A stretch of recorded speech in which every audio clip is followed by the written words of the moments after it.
I'm at the home of Sarah Dobson. She's very kindly given me permission to record a little interview with her because the things that have happened to Sarah over the years are very important, I believe, and they are a bit similar to the things that have happened to me, and I think it should be recorded for, well, at least so that I can have a look at them in years to come. Yes. So, yes.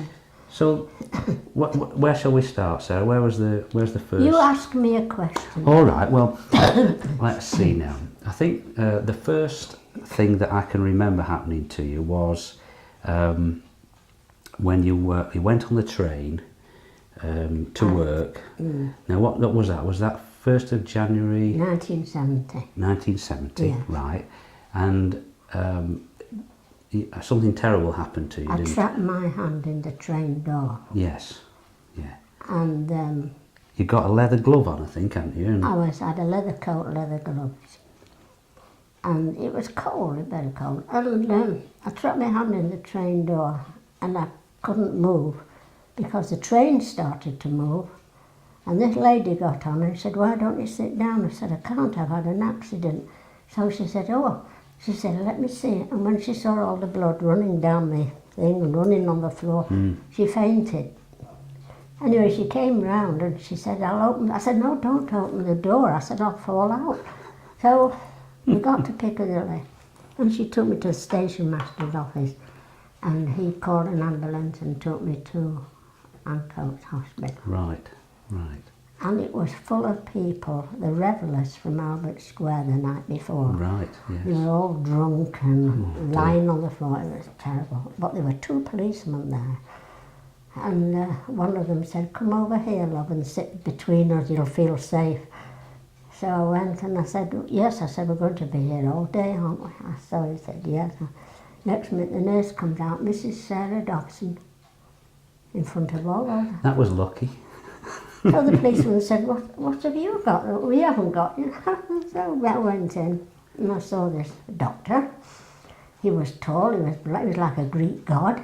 His hair was beautiful and white. He was about 30 years of age. Right. And his eyes were penetrating. I've never seen such penetrating blue eyes on a doctor before, you know. So still had my glove on. Right, right. He said, "What have you done, Mrs. Dobson?" I said, "I've trapped my hand in the train door." I said, "I don't know what I've done." So he gently took my glove off and he took the top half of my thumb with it. That must have been a shock. See that little bone there? That little bone was out in the open air. Good grief. And I said, "I've lost half of my thumb." He said, "Just a minute." He said, "Yes." He said, "Go and have it dressed and have a tetanus injection. And then come back to me, I want to talk to you."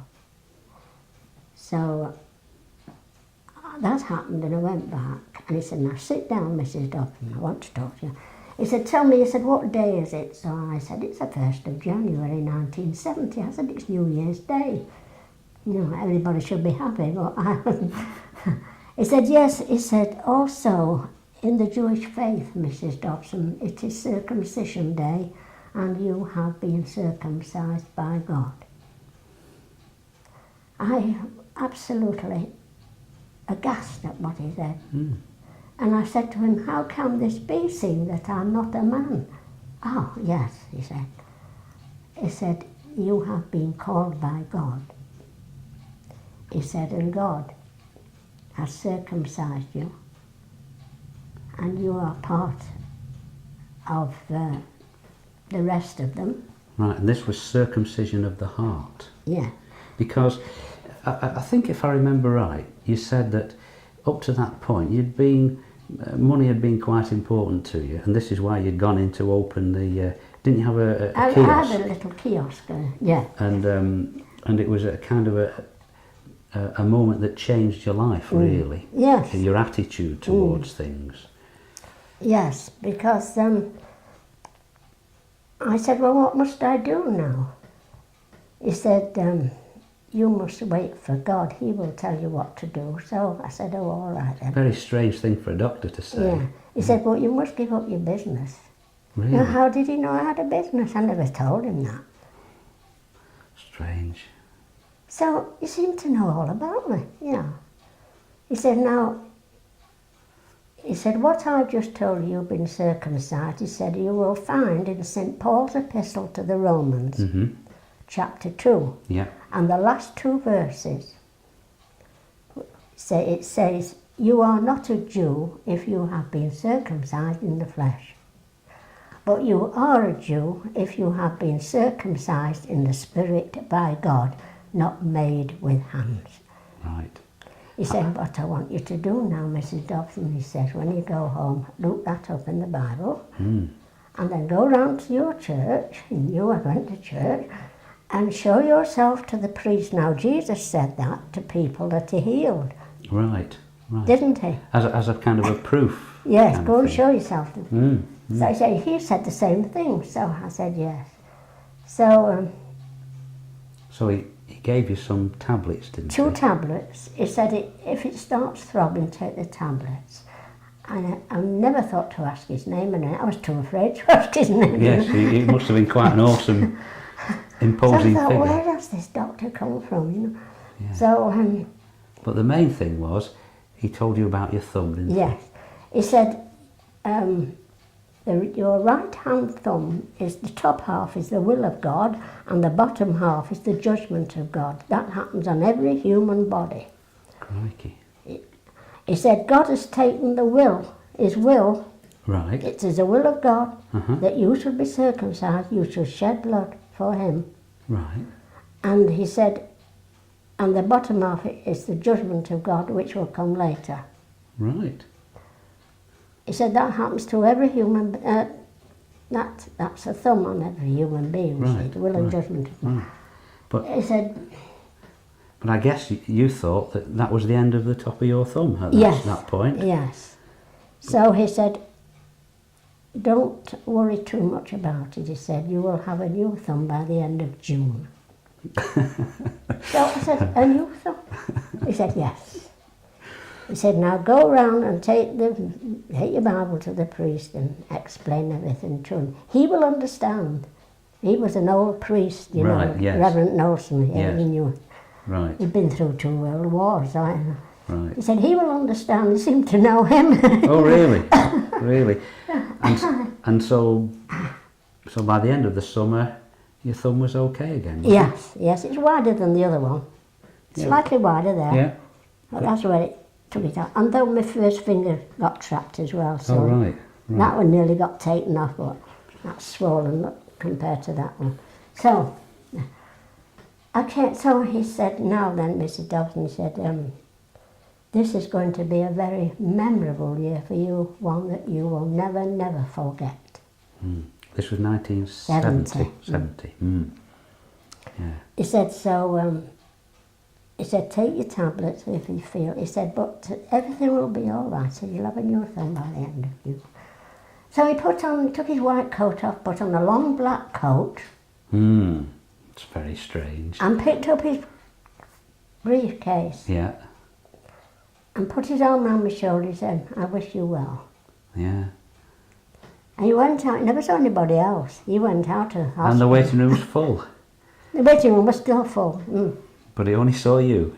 Mm. Very strange. And my husband was there Yeah. because the station master had rung Manchester Airport. Right. And he came running down. So I came out and cut me on my back. So get in the car, going home, and going down Princess Street, and said, what did the doctor say? I said, what did the doctor? I said, he said, I've been circumcised. Well, he put his foot on that brake and the car spun round, and I said, you're going to have an accident. He said, what did he say? I said, oh, carry on, let's get home and I'll tell you all about it. Got home, he said. I said, I've got to go round to the church now. So anyway, this thing started throbbing, so I took 2 tablets and I went round to see Reverend Nelson. He was cleaning his car. Oh, he said, hello, Sarah, what have you been doing? I said, I've trapped my hand in the train door. I said, that's a silly thing to do. And the station master said, there's no compensation. You shut the door on yourself, didn't you? I said, yes, I had to. It was God's will, you see. Yeah. Absolutely. Absolutely. So I told him what happened. And he opened the Bible. He said, oh, yes. Yes, he said, I've heard of this before. He said, women have been circumcised by God. Right. He said, you have been called by, so that was two of them that said it. Yes. He said, you have been called by God, Sarah. He said, I'm so pleased that I've got a parishioner in my church that's been called by God. But what a difference it was Yes. in being called, because he's taught me everything God has. Right. He's Right. taught me everything. He's taught me how to search the scriptures and all that.